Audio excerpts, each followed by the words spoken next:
This year, I set out to answer one question. Can a Porsche Cayman GT4 RS adequately replace a 911 GT3 RS?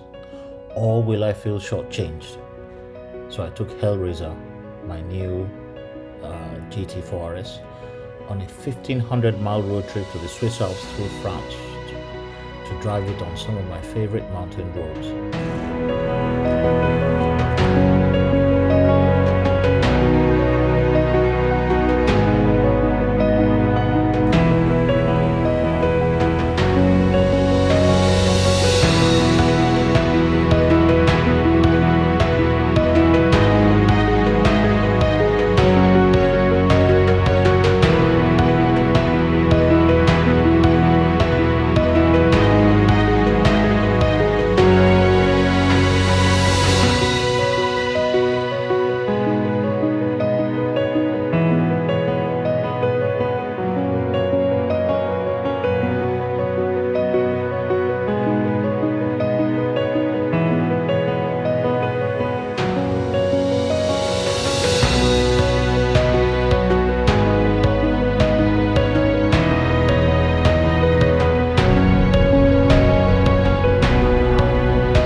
Good afternoon. Welcome to another day in Switzerland. Welcome to another video. Today I'm going to a pass I have never driven on before. It's called the Newfoundland Pass. And the Newfoundland is the second highest pass in Switzerland, almost 2,500 meters in elevation. But to get to the Newfoundland from Andermatt, I have to. Sorry, let me cool down a bit. I have to drive over the Gotthard Pass, which I'm on right now. So, off to the Newfoundland.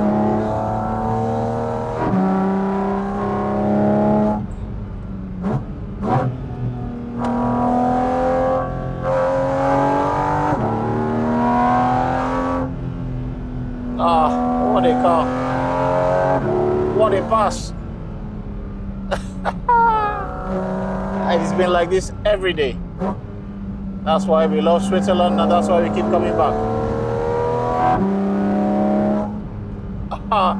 They say this pass, the Gotthard Pass, is one of the fastest, smoothest and widest passes in Switzerland, stroke Italy. And I love it.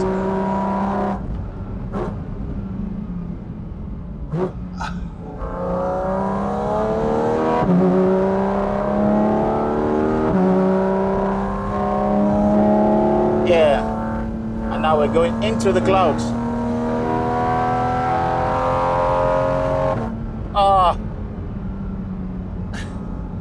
As I was saying, it is one of the fastest, tunnel.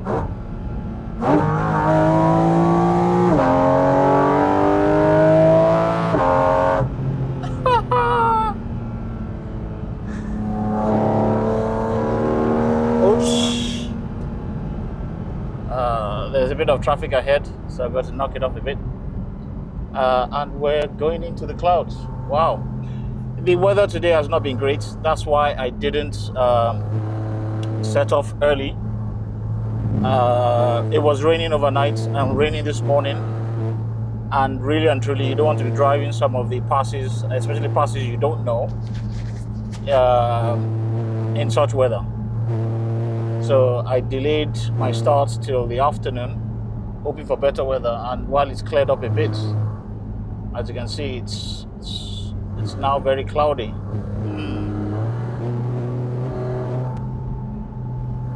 I'm not sure this is a day for driving in passes because I'm now into thick cloud. Wow. Okay. Let's see how we get on. Wow. I nearly didn't see the car in front of me. Nope. We will not be tackling the Newfoundland today. As you can see, I can hardly see anything. So I made a U-turn in one of the few places I could make a U-turn, kind of. But discretion is the better part of valor. If the gotthard is like this, chances are the even higher Newfoundland will be worse. So there is no point risking anything. So unfortunately, there will be no Newfoundland pass today. Disappointed. See, and now it's cleared up here. Wow. It's cleared up a bit, but there's no point in risking it, honestly. These passes are dangerous enough in the best of conditions. See, it's cleared up a bit here, but it looks like there's a layer of low-lying cloud across the whole region, and there's no way. I mean, amateur weatherman, I may be completely wrong, but when I was going through when I was going that way earlier, I couldn't see anything. I could hardly see the car in front. Shut up. So, unfortunately, back home we go.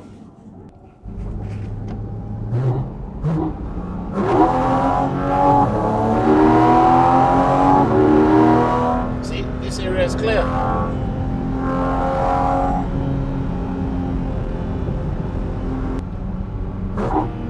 Yeah, this area is clear, but I don't know what the conditions on Newfoundland will be like. So it's better just take the L today and live to drive another day. I still have tomorrow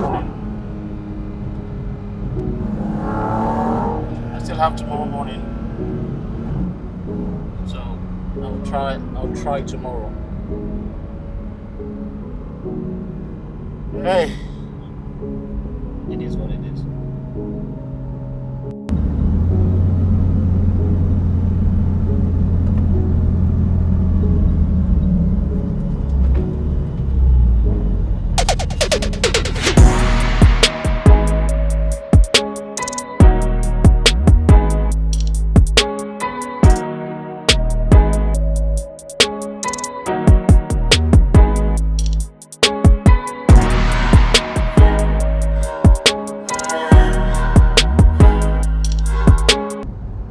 I've had to turn back. The weather on the top of the Gotthard Pass was atrocious. So a low layer of cloud, and it reduced visibility to something like 10 meters. And if this pass is that bad right now, how will the Newfoundland, which is much higher up, how will that pass be? So I decided discretion is the better part of valor. Let me return to Andermatt, where I live to drive another day. I have one more chance tomorrow to drive the Newfoundland. That would mean an early start. But hey, it is what it is. So I'm just going to enjoy the bits of the Gotthard I can enjoy.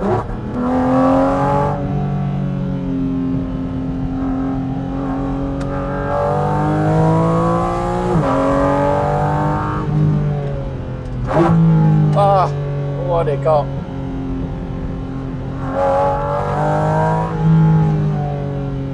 Diving from corner to corner.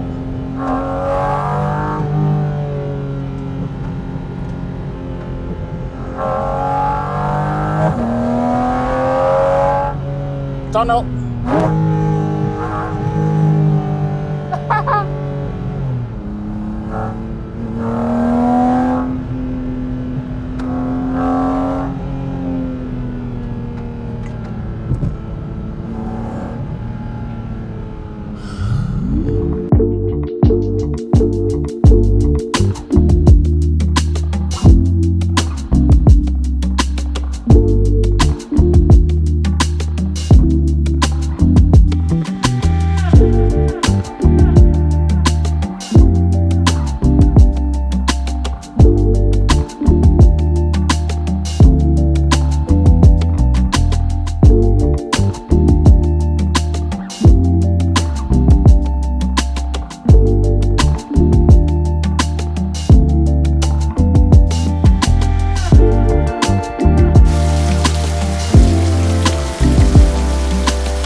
Welcome to a biblically wet Switzerland.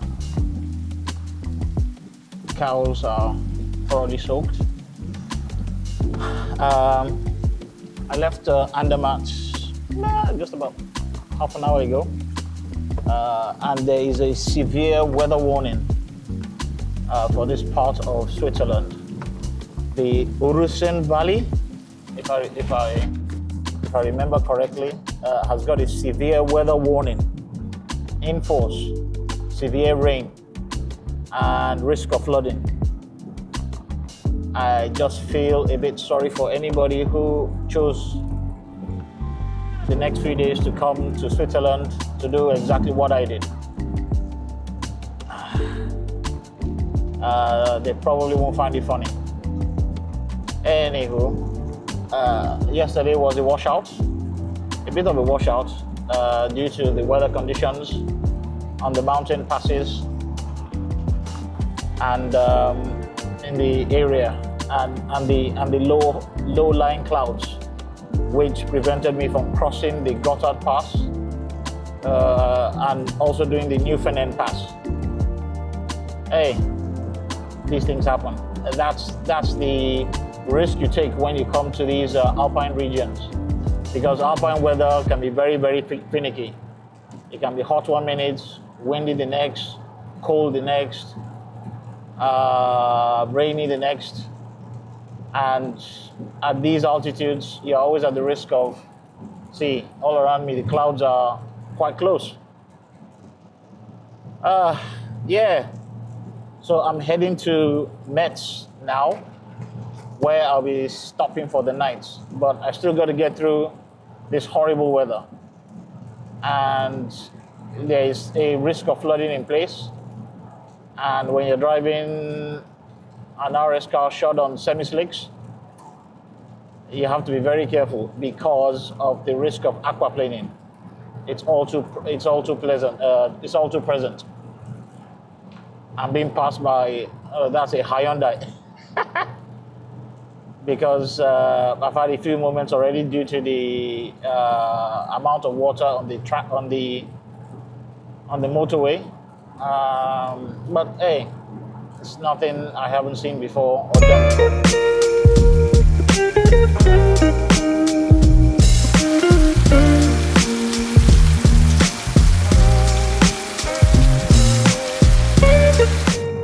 Yep, approaching Metz Center. That was a bit of a long, uneventful. Yep, I know. That was a bit of a long, uneventful journey. A bit sketchy leaving Andermatt in Switzerland because of the severe weather in Andermatt. Everybody's attracting attention.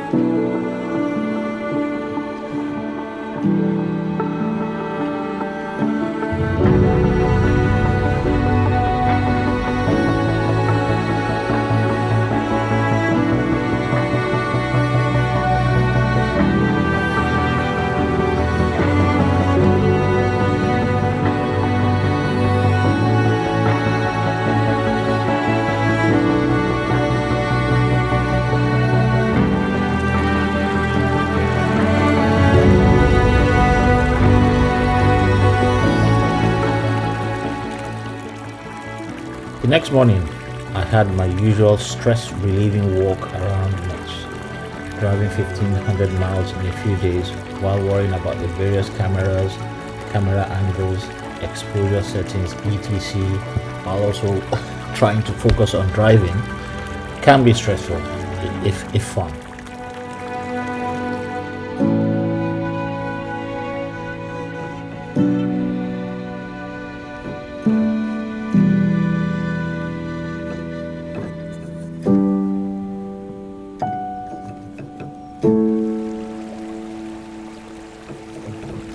Metz is a stunningly beautiful city in northeastern France, at the confluence of two rivers, the Moselle and the Seille. It has tons of historical sites, charming streets, and a fascinating culture.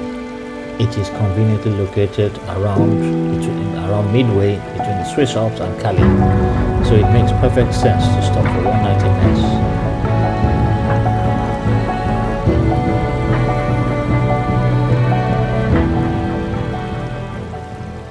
Good morning. Welcome to Metz. I'm standing on one of the many bridges that crosses the Moselle River in Metz. This is about my third or fourth visit to this French city. The reason I choose it is when I'm returning from Switzerland. Metz or Nancy is about halfway between Calais and Switzerland. So that's why I break up the journey and stay either in Metz or Nancy.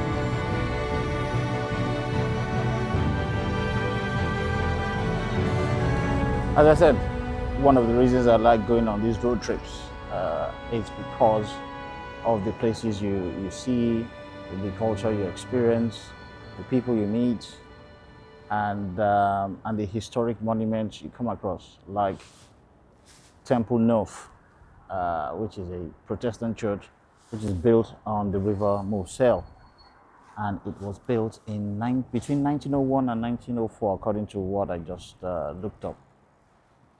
So I've always overlooked Metz, but it's not really such a bad place. And another thing about Metz is that it has a vibrant car culture, which I wasn't aware of until I stopped over. The first time I came, I parked Hellboy, my 911 GT3 RS, and I came out of the hotel room and it was surrounded by photographers, and I was thinking, in this quiet place. And the same thing has just happened same thing happened yesterday when I pulled in, and before I know it, 3 or 4 photographers had turned out of nowhere, and some of them followed me, but they all wanted to see the car and take pictures.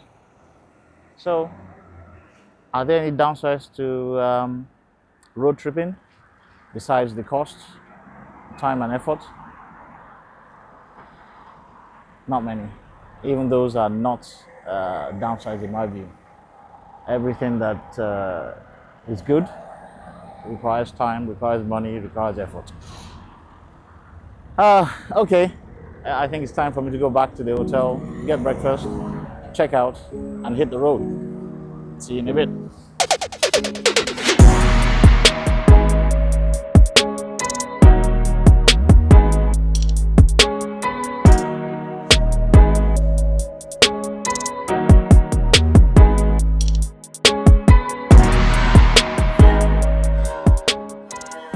That behind me is the Metz Citadel. I believe it was built in 1556, and just across that way is my hotel. I've just walked past it to get to this point to show you this historic French monument, French building.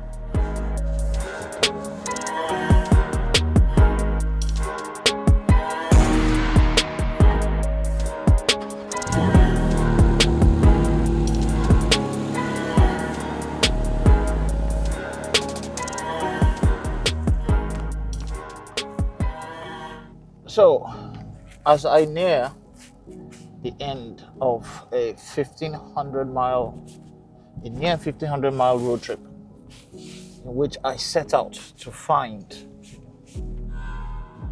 out about this car, this epic GT4 RS. I wanted to find out if it could adequately replace my beloved 911 GT3 RS and answer a few questions. Where does this car sit in the pantheon of the Porsche GT grades? Just how good is it?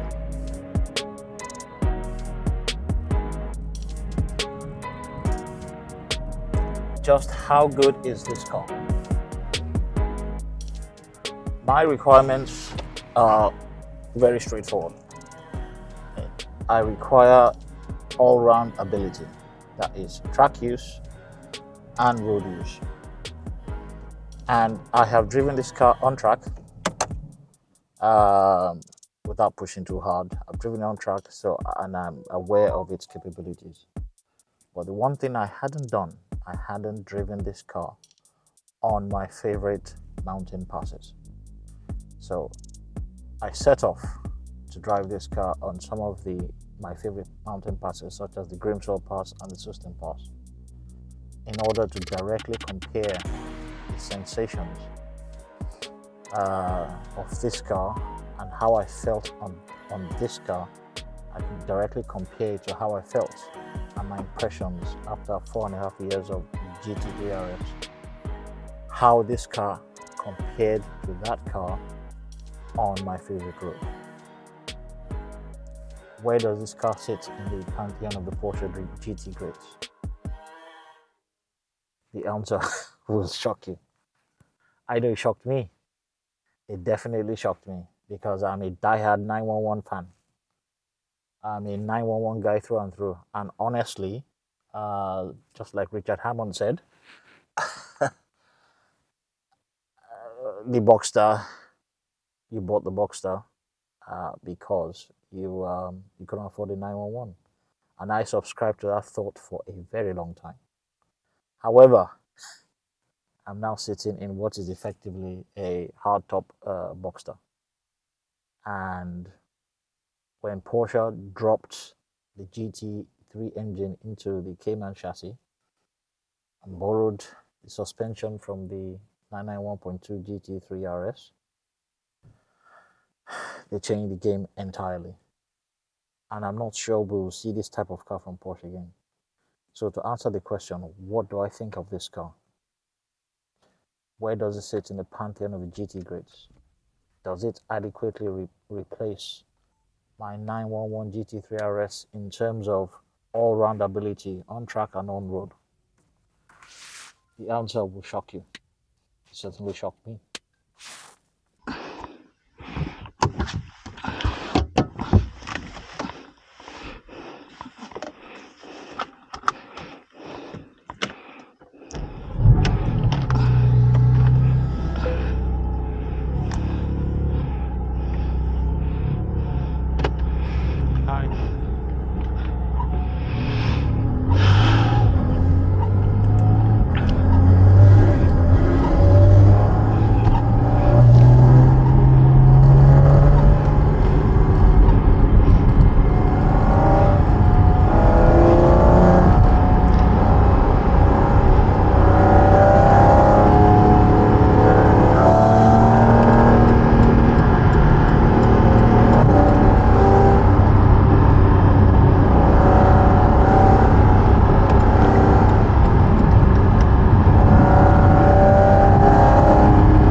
Hi, hello.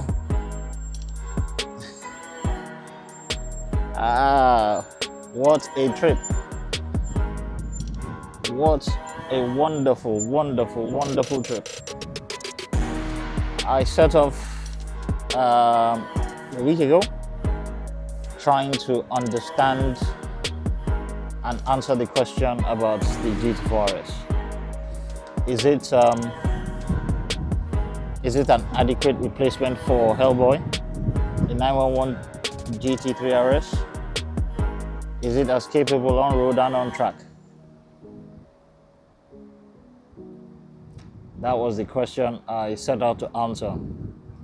I have driven it on track, and all was left was to drive it on the same of my favorite roads I had driven Hellboy, the GT3 RS on, so that I could make a direct comparison. I must say, this car behind me absolutely stunned me. It surprised me. I never thought I could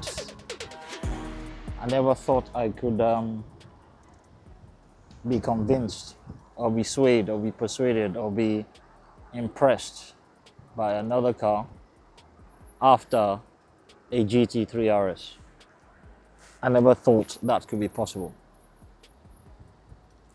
But here we are. Yes, I never thought I could be impressed by after driving a GT3 RS for 4.5 years, and so many other cars, the 991.2 GT3 RS, the 992 GT3.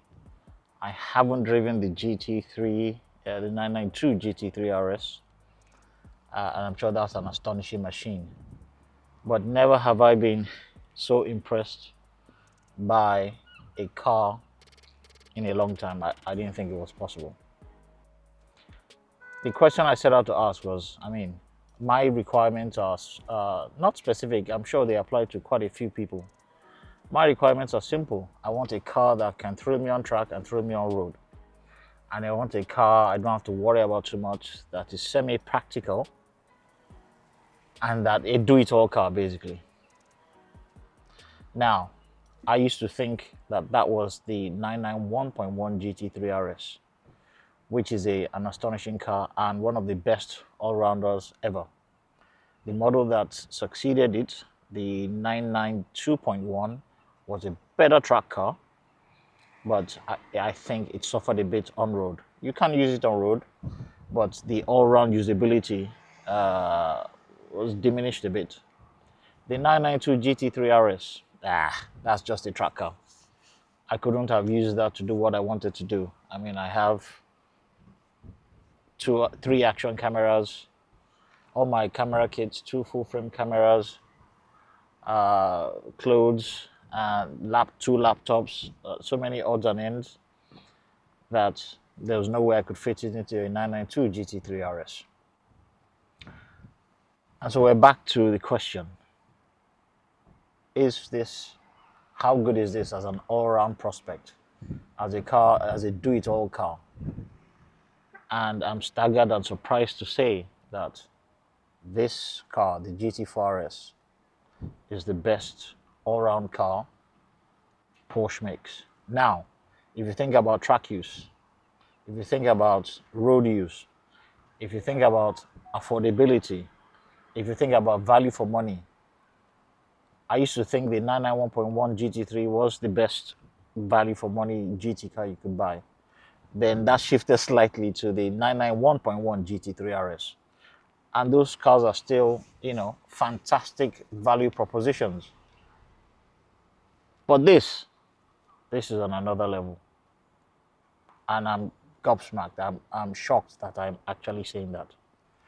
This, for me, is the best if we talk about track use, road use, practicality, value. This, the Cayman GT4 RS, is the best car Porsche makes, unquestionably. And no one is more surprised than I am. I am not going to, I'm always a 991 man. I'll forever remain a 991 man. However, I think the GT4 RS will always have a place in my garage if I can afford it. The plan is to buy something like a 3RS, another 3RS to go alongside this. But if I can't do that, then I wouldn't be too sorry. The Porsche 718 Cayman GT4 RS, for me, is the best car Porsche makes right now. Buy one while you can. You will not see this kind of car again. Never again. Never ever again. Till the next time.